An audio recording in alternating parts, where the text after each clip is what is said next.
is Alise Shotwell, and I will be your broadcaster for today. And we also have a special guest, Kayla Mobley, and she will be telling us about Joseph's life, the ins and outs. Jacob lived in the land where his father had stayed, the land of Canaan. Joseph, a young man of 17, was tending the flocks with his brothers,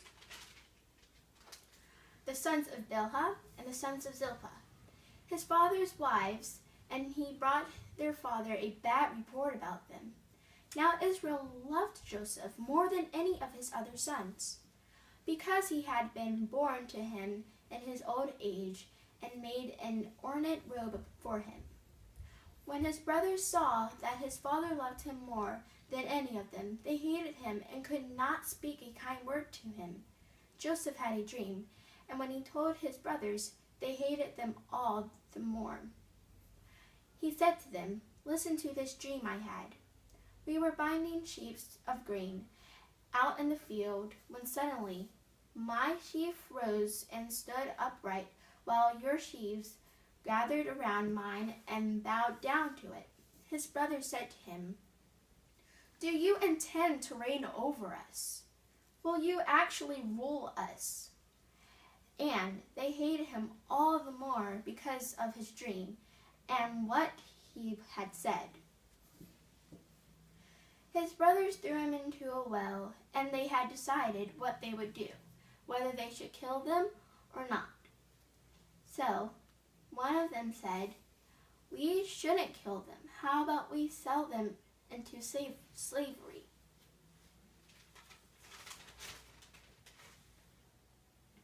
After 2 full years had passed, Pharaoh had a dream. He had standing by the Nile, when out of the river there came up 7 cows, sleek and fat, and they gazed among the reeds. After them 7 other cows, ugly and gaunt, came up out of the Nile and stood beside those on the riverbank. And the cows that were ugly and gaunt ate up the 7 sleek fat cows. Then Pharaoh woke up. He fell asleep again and had a second dream. 7 heads of grain, healthy and good, were growing on a single stalk. After them 7 other heads of grain sprouted, thin and scorched by the east wind. The thin heads of grain swallowed up the 7 healthy full heads. Then Pharaoh woke up. It had been a dream.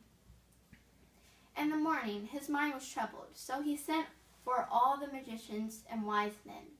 He sent to Egypt. Pharaoh told them in his dream,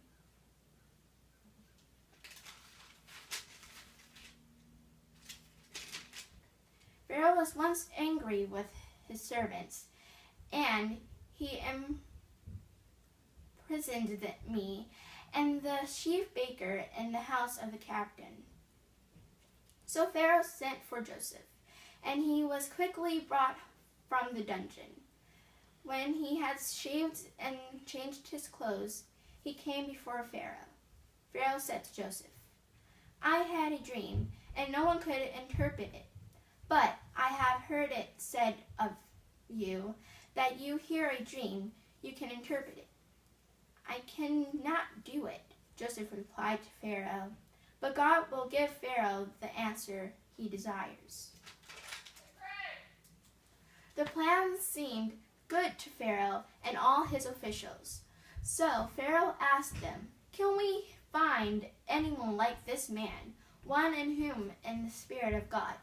Then Pharaoh said to Joseph, "Since God had made all this known to you, there is no one so discerning and wise as you.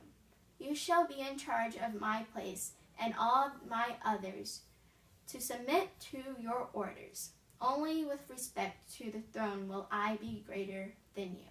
And that is the end of the life of Joseph. All right, everybody. I hope you enjoyed our show. I am very proud of Kayla and how she's done. Good night.